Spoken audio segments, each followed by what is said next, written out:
السلام علیکم۔ Classic entertainment channel پہ آپ سب کو دل سے خوش آمدید۔ امید ہے آپ سب ٹھیک ٹھاک ہوں گے اور اپنے دن کو بھرپور طریقے سے انجوائے کر رہے ہوں گے۔ تو جناب، میں ہوں طوبیٰ کامران اور میں لے کر آتی ہوں آپ سب کے لیے کلاسک انٹرٹینمنٹ چینل پہ بہت ہی مزے کے ناولز جو لے جاتے ہیں آپ کو ایک الگ ہی دنیا میں، جہاں تجسس آپ کے ذہن میں سوالات اٹھاتا ہے تو وہیں کچھ ایسا موڑ بھی آتا ہے جہاں آپ بے ساختہ کہہ کے لگا اٹھتے ہیں۔ ایسی ہی ایک پرتجسس کہانی جس میں 2 سال پہلے ہوئے ایک حادثے نے ہنستے مسکراتے انسان کو یکسر بدل ڈالا، اتنا کہ اس کی بے پناہ محبت بھی کہیں دور جا سوئی۔ آخر ایسا کیوں ہوا؟ کیا وجوہات تھیں جن کی وجہ سے حالات اس نہج سے پہنچ گئے؟ یہی جاننے کے لیے میں لے کر آئی ہوں آپ کے لیے ناول درِ آئینہ عشق۔ لیکن ناول کی ایپیسوڈ 13 اسٹارٹ کرنے سے پہلے میری آپ سے ہمیشہ کی طرح ایک ہی ریکویسٹ ہے کہ اگر آپ نے ہمارے چینل کو سبسکرائب نہیں کیا تو جلدی سے سبسکرائب کر دیجیے اور بیل آئیکن کو بھی پریس کر دیجیے تاکہ ہمارے چینل پہ آنے والے ایسے ہی مزے کے ناولز بر وقت آپ تک پہنچ سکیں۔ تو چلیں اب اور انتظار نہیں کرواتی، اب شروع کرتی ہوں درِ آئینہ عشق ایپیسوڈ 13۔ میں کب کہتا ہوں کہ میں مضبوط ہوتا تو آج اسے بے ہوش ہوتا دیکھ کر بھی پرواہ نہ کرتا۔ کچھ لمحوں کے توقف کے بعد وہ کندھے اچکاتے عجیب سے لہجے میں کہنے لگا، بے حسی بہادری تو نہیں ہوتی اذان، عدیلہ نے مضبوط لہجے میں کہا تھا، مگر بے حس لوگ پرسکون رہتے ہیں اور ویسے بھی احساس سے بھرا دل کچھ لوگوں کی نظر میں قابل ستائش نہیں ہوتا، انہیں تو فقط غرور، اکڑ اور بے حسی بھاتی ہے۔ تلخی سے مسکراتا وہ گاڑی سٹارٹ کرنے لگا تو عدیلہ بس اسے دیکھے گئی۔ اور تم اس لیے بے حس ہونا چاہتے ہو کہ تم ان لوگوں کو بھا جاؤ؟ وہ ناسمجھی سے اذان کو دیکھنے لگی۔ پچھلے کچھ ہفتوں سے وہ اس کے لیے ناقابل سمجھ سا ہو گیا تھا۔ نہیں، بس سکون چاہتا ہوں۔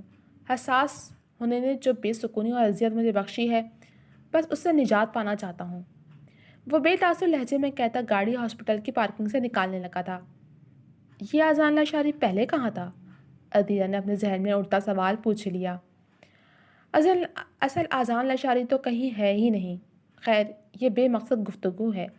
اذان نے موضوع گفتگو بدلنے کی نیت سے کہا تو عدیلہ نے بھی بات کو مزید طول دینا مناسب نہیں سمجھا۔ وہ دونوں آفس آئے تو نہال نے سوالیہ نظروں سے عدیلہ کو دیکھا۔ اس کا بی پی لو ہے، شاید صبح ناشتہ نہیں کیا ہوگا اور پھر وہ سب، عدیلہ نے سرسری سے لہجے میں جواب دیا۔ نہال نے بھی اذان سے مزید کچھ نہیں پوچھا تھا، مگر آج علینہ لاشاری کے بے ہوش ہونے سے اس کے اندر مزید سوالوں نے سر اٹھایا تھا۔ وہ اپنے کیبن میں جانے کے بجائے میٹنگ روم میں چلا گیا جو اس وقت خالی تھا۔ اسے تنہائی چاہیے تھی۔ جب سے علینہ نے اسے دیکھا تھا وہ یہی سوچ رہا تھا کہ اگر علینہ کا رد عمل اتنا شدید تھا تو معراج لاشاری کا رد عمل کیا ہونے والا ہے۔ باقی سب، چچی اور زہیب، یہاں آ کر وہ پھر سے بے حس ہو جاتا تھا۔ مجھے لاشاری میں صرف اور صرف ڈیڈ کی پرواہ ہے، باقی کوئی کیا کرتا ہے، کیا سوچتا ہے، مجھے کوئی پرواہ نہیں کرنی۔ خود کو سمجھاتا وہ آنے والے وقت کو سوچنے لگا تھا۔ علینہ لاشاری ہوش میں آنے کے بعد سب سے پہلے یقیناً اپنی فیملی کو انفارم کرنے والی تھی۔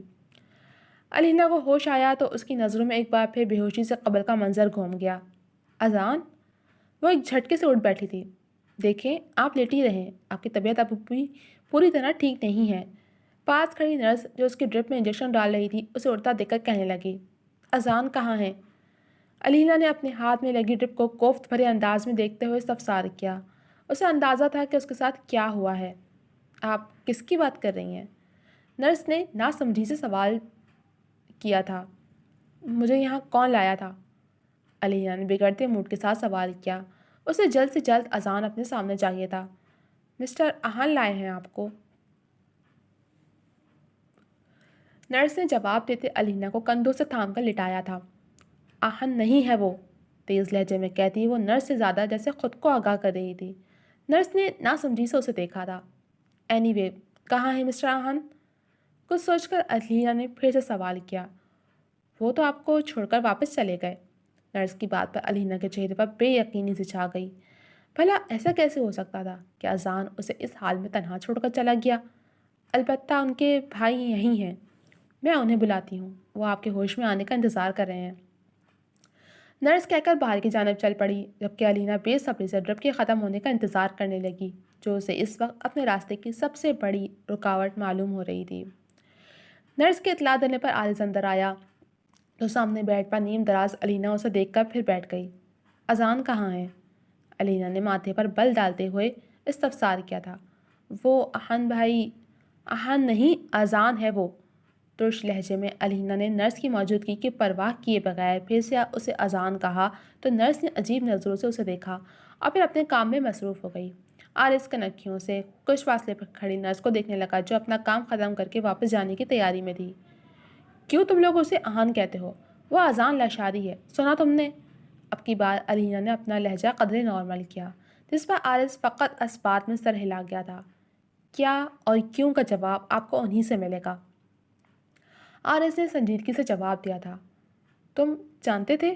تم پہلے سے جانتے تھے میرا اور اس کا رشتہ؟ علینا نے کھوجتے لہجے میں سوال کیا۔ اسے عارض سے اپنی سابقہ ملاقات یاد آئی تھی۔ آپ کے کمپنی جوائن کرنے تک نہیں، عارض نے سادگی سے جواب دیا۔ اذان کو بلا دو، مجھے اس سے بات کرنی ہے، علینا نے نظریں پھیرتے ہوئے کہا۔ وہ یہاں نہیں ہے۔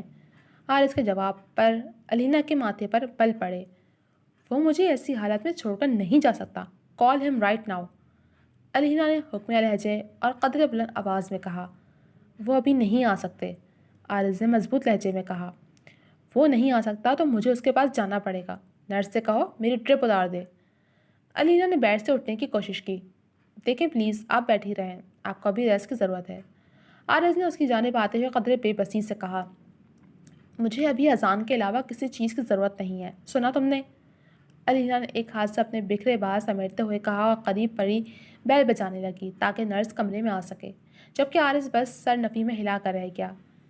میری ٹرپ اتار دیں سسٹر، نرس کو دیکھتے ہی علینا نے کہا تھا۔ بالکل بھی نہیں، جب آپ کی ٹرپ مکمل ہوگی تبھی آپ اٹھ سکتی ہیں، آپ کا بی پی پھر سے لو ہو سکتا ہے، نرس نے بے تاثر لہجے میں کہہ کر علینا کو واپس بیڈ پر لٹا دیا۔ وہ پہلے ہی کمزوری محسوس کر رہی تھی اور اب اس ساری صورتحال کو سوچ سوچ کر اس کا ذہن جیسے سن ہو گیا تھا۔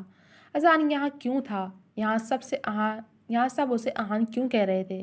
حادثے کی جگہ سے ملنے والی گاڑی اگر اذان کی تھی تو وہ مسخ شدہ لاش جسے سب اذان سمجھ رہے تھے وہ کون تھا؟ اگر وہ زندہ تھا تو گھر لوٹ کر کیوں نہیں آیا تھا؟